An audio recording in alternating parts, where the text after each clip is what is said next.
Hello everyone, and welcome to my General Hospital YouTube channel. I hope everyone is having a wonderful day.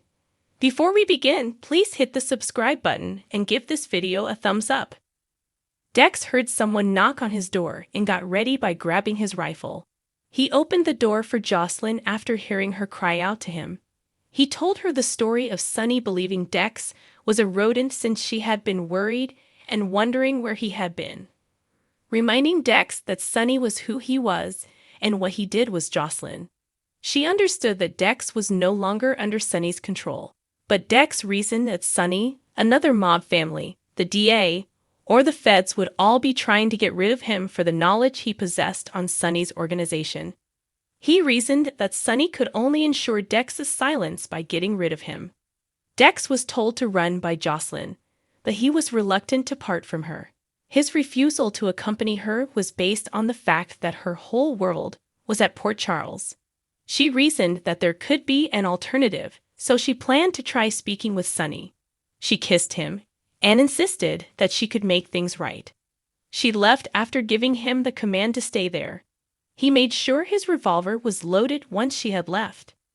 After discovering Sonny at home, Ava said that the previous evening she had been concerned for him. When she saw he was not interested in talking, she went back to her room. There was a tap on the door, and Michael was led inside by a guard. "Hello, Judas," Sonny greeted. Michael attempted to clarify why he had recruited Dex and how his thinking had evolved, but Sonny seemed uninterested in listening to him. Michael encouraged Sonny to find someone to talk to after noticing that he was pushing people away.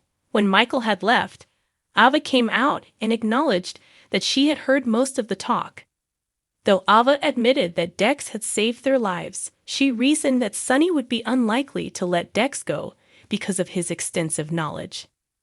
A little while later, Ava heard Jocelyn yelling that there was an emergency and that she needed to see Sonny to the guard outside the door. Asking if there was anything Ava could do to help Jocelyn, she unlocked the door. When Jocelyn asked to talk to Sonny, Ava said that she had simply missed him. After a short while, Dex heard someone knock on his door and let Sonny in. When Blaze got to Christina's house, she apologized for forgetting their arrangements because she had only begun feeling sick in the morning. Blaze headed to the kitchen to brew tea for Christina. Blaze maintained that it could wait when Christina stopped her and said she had something important to tell him. After a little while, she came back from the kitchen and set down the tea. After she worked on several pressure spots on Christina's arm, she felt a surprising sense of improvement. When Blaze asked Christina what she had to tell her, she revealed that Molly was aware of their relationship. Christina suggested that they should just take a break till her mother left after Blaze disclosed that her mother would be there shortly. Knowing that coming out was a personal decision, Christina didn't want to put Blaze under any unnecessary pressure. But Blaze thought it was time her family found out the truth. It had dawned on her that she was genuinely content with Christina and had no need to conceal it. Nina got hung up on as she tried to tell someone on the phone outside the Metro Court restaurant that they could reschedule their appointment shortly. "Stood up again?" Drew pondered. He disclosed that he had sent out a notice stating that Aurora would never collaborate with anyone on a project involving Nina. He was accused by Nina of not believing that she could be defeated fairly. His desire was for her to simply disappear, and he made the offer to purchase her portion of the hotel to achieve this. "There is no chance. I'm not leaving," she retorted. Jordan needed an update on the stolen WSB firearms. Anna told Dante over the phone when she was inside the Metro Court eatery. She cut the call as she saw Valentin walk in. She disclosed that she was back there till she got a more permanent residence as he walked over and noted how long it had been. He complimented her on her promotion to police commissioner when she told him about it as well. He told Anna that Charlotte had established in at home and vowed to keep her informed. He excused himself as he saw Drew following Nina to the bar. Valentin walked up to a furious Nina and Drew and asked if something was wrong. Nina informed him right away that Drew believed he would be stealing her portion of the hotel. Drew turned to leave, wishing her luck on her Underdog magazine. Valentin said, It looks like he has you wrapped around his finger." Nina said that it was time for her to swallow her pride and concede defeat because Drew had already destroyed her magazine. He thought there must have been another way to level the playing field between Carly and Drew since he couldn't believe she was giving up so quickly. Jordan asked Dante about the status of the WSB firearms case as soon as he walked into the interrogation room. Dante disclosed that no information was fresh because the FBI would not provide information until it was useful to them. They discussed O'Neill, who had declined to work with them, but Dante thought a deal could still be reached. Jordan anticipated that in order to keep O'Neill under their authority, they could uncover some other charges against him. Dante answered his phone when it called at that moment, startled by what he heard. Drew gave Anna his congrats for becoming the police commissioner at the Metro Court restaurant. When she inquired about his situation, he said, "Making progress." "At what cost?" she said, but she quickly changed her mind, saying that it was none of her concern. He requested her to share since he respected her viewpoint. She recalled that he had expressed a desire to release negative energy from his life and proceed, but he appeared more severe than in the past. Making Nina pay, she said, wouldn't make up for what he had already lost. Anna's phone rang at that moment. After asking Drew to consider what she had said, she hurried to pick up her phone. She welcomed Dante, who told her of a development involving a prisoner in Pentonville.